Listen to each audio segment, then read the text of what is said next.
Hello everyone, this is Elle, and today I'm going to do a book review on Agnes Aubert's Mystical Cat Shelter by Heather Fawcett.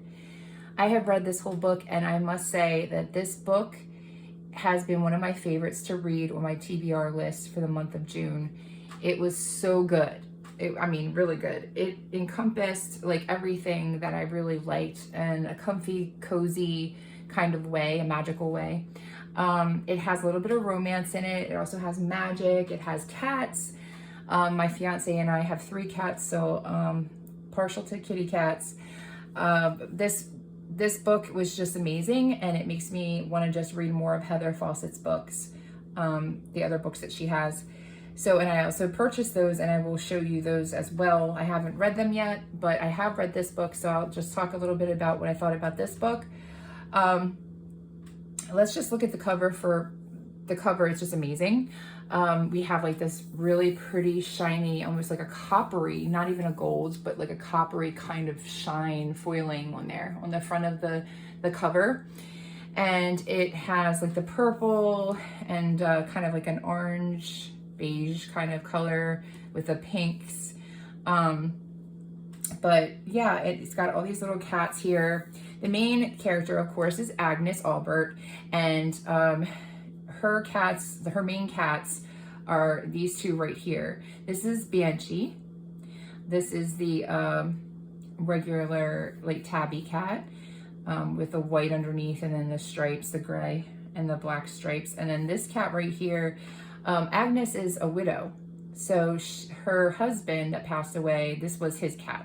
And this cat is called His Majesty. It's a black cat with 1 white boot on his 1 paw there. And these were their cats, their main cats. But she had a cat shelter. And I think she also adopted Thoreau, which is the gray cat that's down here. And above here, I think this is Clouder and a couple of her kittens. The white one there, the black one, a couple other ones are throughout the book here. This might be Ambulance because it's the orange tabby. I think that might be Ambulance. So there's a lot of different named cats, a lot of cat names in this book. I can't remember all of them, but yeah, there's a lot of good things about this book. I'm going to read the back just to give you a little synopsis on the story.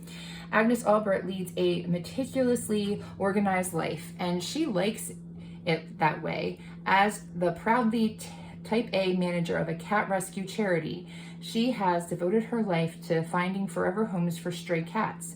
Now it's the shelter that needs a new home, and the only landlord who will rent a place or space to a cat rescue is a mysterious man called Havelock, who also happens to be the world's most infamous magician running an illegal magic shop out of his basement. Havelock is a cantankerous and eccentric, but not handsome. And no, Agnes absolutely does not feel anything but disdain for him. After all, rumors swirl about his shadowy past, including whispers that his dark magic once almost brought about the apocalypse. Then one day, a glamorous magician comes looking for Havelock, putting the magic shop and the cat shelter in jeopardy. To save the shelter, Agnes will have to team up with the magician who nearly ended the world and may now be trying to steal her heart. Havelock is everything Agnes thinks she doesn't need in her life: chaos, mischief, and a little too much adventure. But as she gets to know him, she discovers that he's more than the dark magician of legend, and that she may be ready for a little intrigue and romance in her life. After all, second chances aren't just for rescue cats. All right, so this is set in Canada in 1920s. It is not completely like the 1920s because we got magicians, walking around. Not everybody's a magician, but some are. And so we got regular, like, just, I guess you would call them muggles or no mages, but they don't say that in the book. But Agnes is just a regular person. And she does meet the landlord that lives in her basement of the cat shelter that she's renting the shelter. And she finally meets him and finds out that he's like this infamous, well-known, I guess, witch king. They had mentioned him as a witch king, but most of the magical people are called magicians, so they're not like wizards. I know that she was inspired by Fantastic Beasts and Where to Find Them because of like the 1920s. And yeah, but it's just like a very laid back, magical, that keeps you intrigued. The cats are adorable. It was just a nice cozy book. If you're into cottagecore or those cozy fantasy books, this is definitely the book for you. So I'm definitely interested in more Heather Fawcett books. I do give this book a 5-star rating. So yes, it definitely gets a 5-star rating for me. It just has all the elements of what I'm looking for in a book. And I definitely think I would read this again. So it's definitely worth buying and keeping and putting on your bookshelf and then cozying up by the fire and reading it. It's definitely like the season to read this would be fall going into winter time. That's what the season is during the course of this story. So that's around the time I think would be a good read for this. If you like to just snuggle with a cozy book around like autumn going into winter, definitely a great book to read. So I'm gonna put this off to the side. This definitely gets a 5-star. These other books I'm not going to rate because I haven't read them yet. But as you will see in the front of Agnes Aubert's Mystical Cat Shelter book, it's going to say, I think it's before chapter 1. There we go. By Heather Fawcett, the Emily Wilde series. So these are all 3 of the Emily Wilde series. We have, I just went out and got it. And then this is a standalone for Agnes Aubert's Mystical Cat Shelter. So these 3 right here are the Emily Wilde series. Emily Wilde being the main character of the book. And the first one is Emily Wilde's Encyclopedia of Fairies. The second one is Emily Wilde's Map of the Other Lands. And then the third one is Heather Fawcett's Emily Wilde's Compendium of Lost Tales. So I got these 3 books at Barnes & Noble, and these are exclusive editions. So you can see the sticker on there. And it's because they have like these beveled kind of like it just looks really, it feels really good. It's like the pages are kind of just uneven at the edges here. But it just makes it, I mean, they're fine up top. They're nice and smooth on the top and the bottom here, but on the side, it just feels really like a journal or some kind of, you know, old time book. Because this is supposed to be like from, I think in 1909, it starts off. So, yeah, so Emily Wilde, I'm really looking forward to reading this first book, and I'm going to do it in order, 1 and 2 and 3, and get these done. But I love these covers. This is the exclusive edition, so this one has more of a purple color to the cover instead of like your reds and stuff like that and greens that you get on this one. This is like a more autumnal vibe here. But yeah, this is a really pretty, I love the design here with the toadstools and the little enchanted kind of key here. And then the book opened with a little sparkles of magic coming out of it. And you got like the vines around here. Very cute. I think it's really adorable. And then when you open it up, this receipt out of the way. When you open it up, it's, I got the blurb here, and I'll go ahead and read this. This is book 1 of the Emily Wilde series. So, a curmudgeonly professor journeys to a small town in the far north to study fairy folklore and discovers dark fae magic, friendship, and love in the start of a heartwarming and enchanting new fantasy series. So, Cambridge professor Emily Wilde, so this is in England, because she's a Cambridge professor, is good at many things. She is the foremost expert on fairies. She is a genius scholar and a meticulous researcher who is writing the world's first encyclopedia of fairy lore. But Emily Wilde is not good at people. She could never make small talk at a party or even get invited to one. And she prefers the company of her books, her dog Shadow, and the fair folk to other people. So when she arrives in the hardscrabble village of, I'm going to probably chop up the pronunciation of this word, Hrafsvik, I don't even know how to say that. Emily has no intention of befriending the gruff townsfolk, nor does she care to spend time with another new arrival, her dashing and insufferably handsome academic rival, Wendell Bamblebee, who manages to charm the townsfolk, muddle Emily's research, and utterly confound and frustrate her. But as Emily gets closer and closer to uncovering the secrets of the hidden ones, the most elusive of all fairies, lurking in the shadowy forest outside the town, she also finds herself on the trail of another mystery. Who is Wendell Bamblebee, and what does he really want? To find the answer, she'll have to unlock the greatest mystery of all, her own heart. Okay, so that sounds really interesting, and I'm excited. There's a lot of reviews on the back of the book. I've heard nothing but good things about this book, so I'm excited to read this one. And then we have this book here, the second book of the series. And I just love the design on this. It just has that, gives you those autumnal vibes. It has the oranges and the browns and the reds. And again, all the reviews on the back, and the blurb says here, we're not going to read this first paragraph because that's the same as the other one, I believe. No, it's different. When mysterious fairies from other realms appear at her university, curmudgeonly Professor Emily Wilde must uncover their secrets before it's too late in this heartwarming, enchanting second installment of the Emily Wilde series.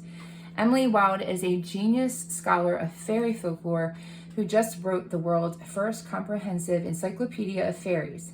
She's learned many of the secrets of the hidden ones on her adventures, and also from her infuriatingly charming fellow scholar Wendell Bamblebee.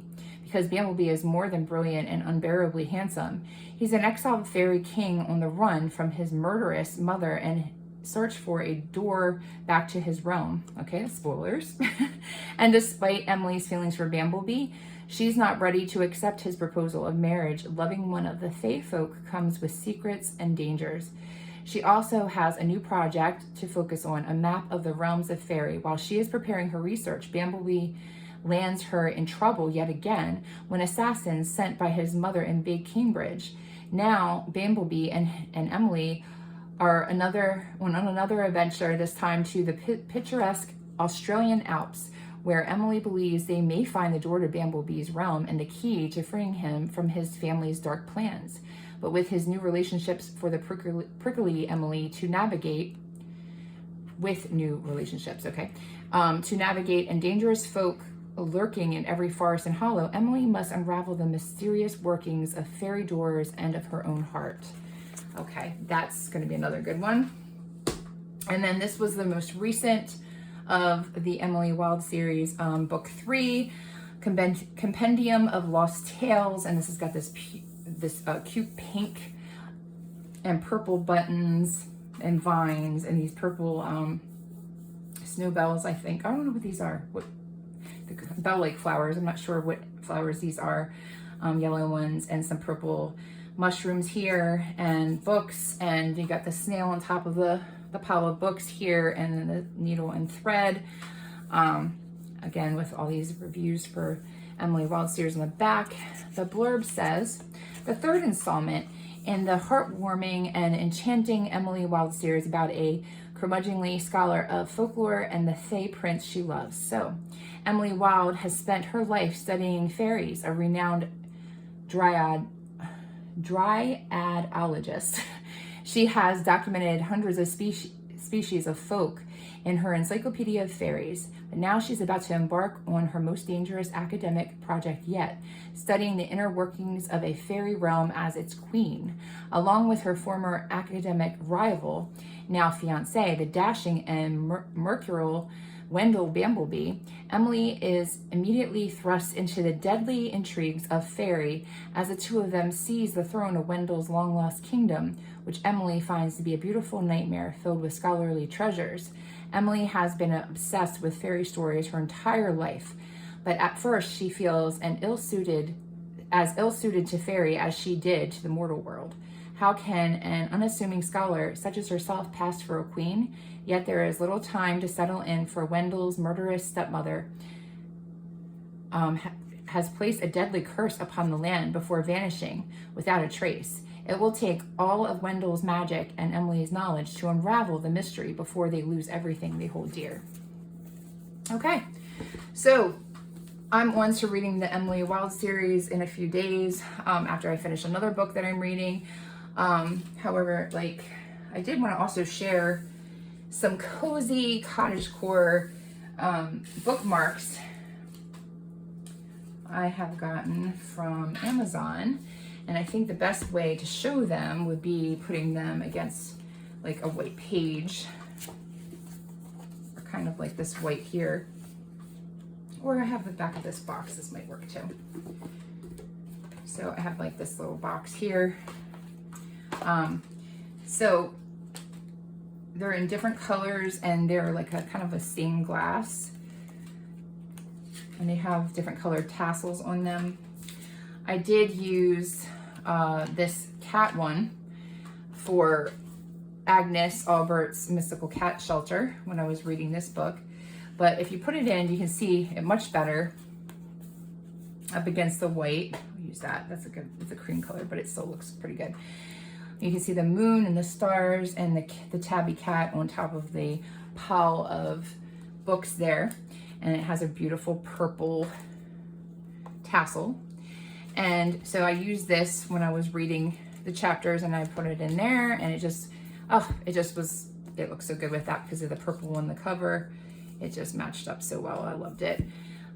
So I've already used this bookmark, and we have this other one that's a wolf howling at the moon, a full moon, and you got the mountains here and a little river running through the mountains or stream, and then we have the trees, the pine trees in the background. It's really pretty. It's got like this silvery, light bluish tassel, and they come with beads as well, just like this one. Did this purple one have a bead? I didn't see a purple bead on this one.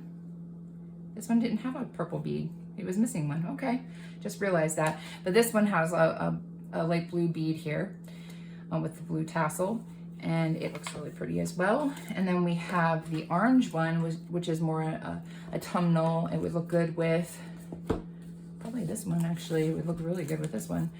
This book. Now this has like one of those it's like paperback, but it has like the cover like this, so you can use it like kind of like a hardcover where you have the flap that you can use it as a bookmark. But yeah, this would go really good with this book. It's got the fox and the autumn leaves. It's the orange. It's really, really pretty. I love foxes. They're so cute. And it's got the orange tassel and the orange bead on it. And then we have, last but not least, a little bit darker. My son loves ravens, and it's a raven, and it has like the black roses, and it looks like it's sitting on top of a gravestone. Yeah, it's very like gothic, and then it has like this black tassel and black bead on it. So these were really cute bookmarks. I thought these were really cute. Got these on Amazon because I was getting so many books. I was like, I need some more bookmarks, so I got these. All right, so that's the end of the video. If you liked the video, please like and leave comments. If you have read Agnes Aubert's Mystical Cat Shelter, what did you think of it? I absolutely adored it. It got 5 stars. But I'm sure that there are many other people that have read these Emily Wilde books. No spoilers, even though some of the blurbs kind of give away some of the information. Yeah, if you like this video, please like and please subscribe to this channel. I will see you again soon. Bye, everybody.